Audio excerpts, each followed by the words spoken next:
Haven House is a 24-hour domestic violence shelter. I was a police officer for 10 years before I rotated into this position, if you will. And during that time, I went on countless domestic violence calls. But you always wonder after you leave, and you never hear from them again, where they go. So it was kind of nice to be in a position to where I wasn't the responding officer saying, you should pack your bags, we'll get you to a shelter. This is what happens in the shelter. So it was nice to see that those people that do choose to leave, that there are tools and resources and places they can go to get themselves back on their feet and back out there on their own. I went to the Haven House. We went there for a week during our spring break, and I came away with an incredible experience.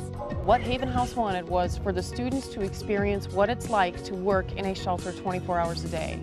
They wanted them to know that this is how it works. You're not going to come here and sit and watch. You're going to come here. We're going to give you the tools you need to actively participate in the running of the shelter. They were trained in how to answer the phone, how to make the referrals, how to prepare for a family, a mom, maybe a mom and 3 kids that are coming in that need a place to stay. We got to interact with the women, their children. It just was very rewarding. When I walked away, I felt a little drained because you just don't realize how much other people have to go through to just take another, just to be able to live another day. In this kind of control situation, I mean, you're going in with someone who is your leader, who's going to be there. You're not feeling alone. You work together. You see the joy on the mother's faces of different things that you've done, little things that maybe are just a drop in the bucket, but it's like you feel that you've done something good. Well, we worked with this organization called Generation One, and they are a nonprofit organization who's really committed to help one of the poorest wards in Houston. We helped them do landscaping, some lawn work. We cleared 3 fields of tree debris and lumber so that they can do something with those properties, like maybe build parks on them or build property eventually. You can see the difference. Just like on the 2 sides of a bridge. One side is modern, everything. The other side is really poor.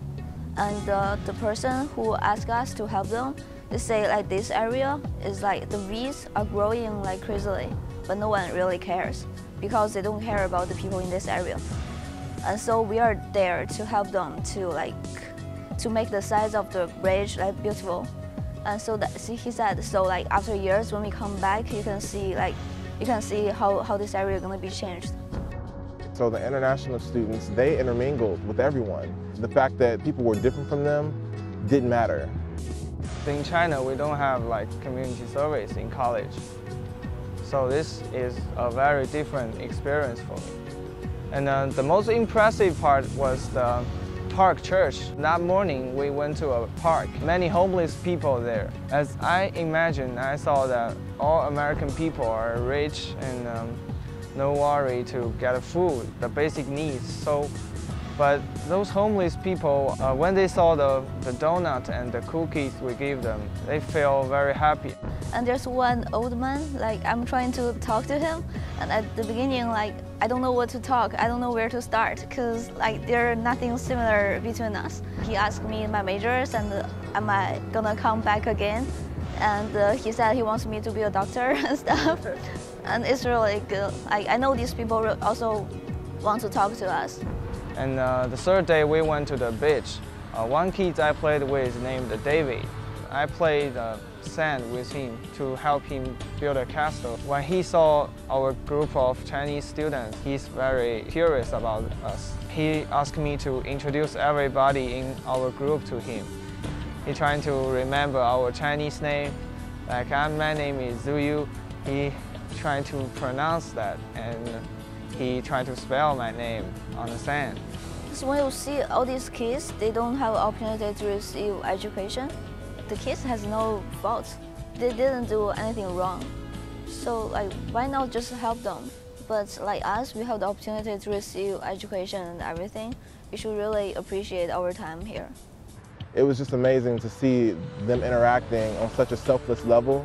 It was amazing. When you interact with the homeless people, you can see what a difference you can make to their life, like immediately. You have to learn to work with each other, to have patience with each other.